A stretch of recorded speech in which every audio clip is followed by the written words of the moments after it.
నమస్తే అండి. 2024లో అక్షయ తృతీయ ఎప్పుడు చేసుకోవాలి?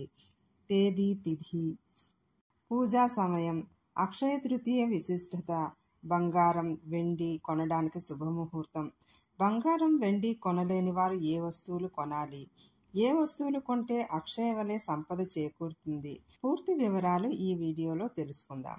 అక్షయ తృతీయ అక్షయ అంటే తరగిపోనిది అని, తృతీయ అంటే మూడవది అని అర్థం. అక్షయం అంటే శాశ్వతంగా ఉండేది అని అర్థం అండి. అందువలన ఈ అక్షయ తృతీయ నాడు ఏ పనిని తలపెట్టినా అక్షయంగా మారుతుందని అర్థమండి. ఏ మంగళ కార్యమైనా అక్షయ తృతీయ నాడు మొదలు పెడితే దిగ్విజయంగా నెరవేరుతుందని మన అందరి నమ్మకం. ఈ రోజున బంగారం కొంటే అదృష్టం కలిసి వస్తుందని మన నమ్మకం. ఈ అక్షయ తృతీయకు చాలా విశిష్టత ఉందండి. అక్షయ తృతీయ నాడే త్రేతాయుగం ప్రారంభమైందని, వేదవ్యాసుడు అక్షయ తృతీయ నాడే గణేశునికి మహాభారతం చెప్పాడని పురాణాల ప్రకారం తెలుస్తుందండి. పాండవులు అరణ్యవాసం చేయడానికి బయలుదేరినప్పుడు అక్షయ పాత్రని ఈ అక్షయ తృతీయ నాడే శ్రీకృష్ణుడు ధర్మరాజుకి బహూకరించాడట. అందువలన అక్షయ తృతీయ నాడు మనం పూజ చేసుకునేటప్పుడు అక్షయ పాత్రను తప్పకుండా పెట్టుకొని పూజించినట్లయితే సిరి సంపదలకు లోటుండదని చెప్తారండి. ద్రౌపది వస్త్రాపహరణం జరిగిన రోజు ఈ అక్షయ తృతీయ నాడేనండి. ద్రౌపది తనని కాపాడమని శ్రీకృష్ణుడిని ప్రార్థించగా శ్రీకృష్ణుడు లెక్కలేనని చీరల్ని ఇచ్చి కాపాడాడట. ఈ అక్షయ తృతీయ నాడు సిరి సంపదలనిచ్చే శ్రీ మహాలక్ష్మిని, కుబేరుణ్ణి, సుఖశాంతులనిచ్చే శ్రీ మహావిష్ణువుని తప్పక పూజించాలండి. అంతేకాకుండా 2024 సంవత్సరంలో అక్షయ తృతీయ ఏ రోజు జరుపుకోవాలి, శుభముహూర్తం మొదలగు విషయాల గురించి ఇప్పుడు తెలియజేస్తామండి. 2024 తెలుగు నామ సంవత్సరం క్రోధినామ సంవత్సరం, ఉత్తరాయణం, వసంత ఋతువు, వైశాఖ మాసం, శుక్లపక్షం, తిథి తదియ, నక్షత్రం రోహిణి. అక్షయ తృతీయ మే 10వ తేదీ శుక్రవారం నాడు జరుపుకోవాలండి. మే 10వ తేదీ ఉదయం 6:12 ప్రారంభమై మే 11వ తేదీ తెల్లవారి 5:03 వరకు ఉంటుందండి. హిందూ పంచాంగం ప్రకారం సూర్యోదయం సమయంలో ఏ తిథి ఉంటుందో ఆ రోజున మనం ఆ తిథిగా పరిగణిస్తాం కాబట్టి మే 10వ తేదీ శుక్రవారం నాడు అక్షయ తృతీయని జరుపుకుంటామండి. ఈ రోజు శుభ సమయాలు: అభిజిత్ ముహూర్తం ఉదయం 11:47 నుంచి మధ్యాహ్నం 12:38 వరకు. అమృత ఘడియలు అర్ధరాత్రి 1:39 నుంచి 3:12 వరకు.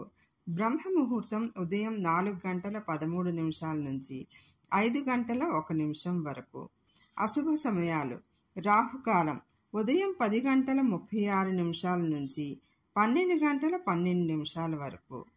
యమగండం మధ్యాహ్నం 3:24 నుంచి సాయంత్రం 4:59 వరకు. దుర్ముహూర్తం ఉదయం 8:22 నుంచి ఉదయం 9:13 వరకు. మధ్యాహ్నం 12:38 నుంచి 1:29 వరకు దుర్ముహూర్తం ఉంటుందండి. వర్జ్యం సాయంత్రం 4:15 నుంచి 5:49 వరకు. పూజా సమయాలు ఉదయం 6 గంటల నుంచి 9:20 వరకు. సాయంత్రం 5:55 నుంచి రాత్రి 9 గంటల లోపల పూజ ఎప్పుడైనా చేసుకోవచ్చండి. బంగారం, వెండి కొనవలసిన సమయాలు: ఉదయం 10:20 లోపల కొనుక్కోవాలండి. అలాగే సాయంత్రం 5:05 నుంచి రాత్రి 9 గంటల వరకు కొనుక్కోవచ్చు. మీరు బంగారం, వెండి వస్తువులు కొనాలి అనుకుంటే రాహుకాలం, యమగండం లేని సమయాలు చూసుకొని కొనండి.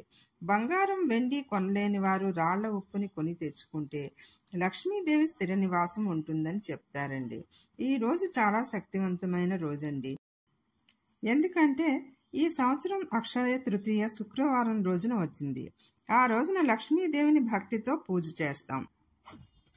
కాబట్టి ఈ రోజున మీరు క్రొత్త ఉప్పుని తెచ్చి లక్ష్మీదేవి దగ్గర పెట్టుకొని పూజ చేసుకోవచ్చండి. అంతేకాకుండా కొన్ని మంగళకరమైన వస్తువులు ధనియాలు, లవంగాలు, యాలకులు, పచ్చకర్పూరం, లక్ష్మీ గవ్వలు, తామర గింజలు ఇలా అమ్మవారికి సంబంధించినటువంటి మంగళకరమైన వస్తువులు ఇంటికి తెచ్చుకొని పూజ చేసినా చాలా మంచిదండి. ఏ వస్తువులని కొన్నా అక్షయం వల్లే వృద్ధి చెందుతూ ఉంటుంది. మీకు వీలైన చిన్న చిన్న వస్తువులని కొని తెచ్చుకోవడానికి ప్రయత్నించండి.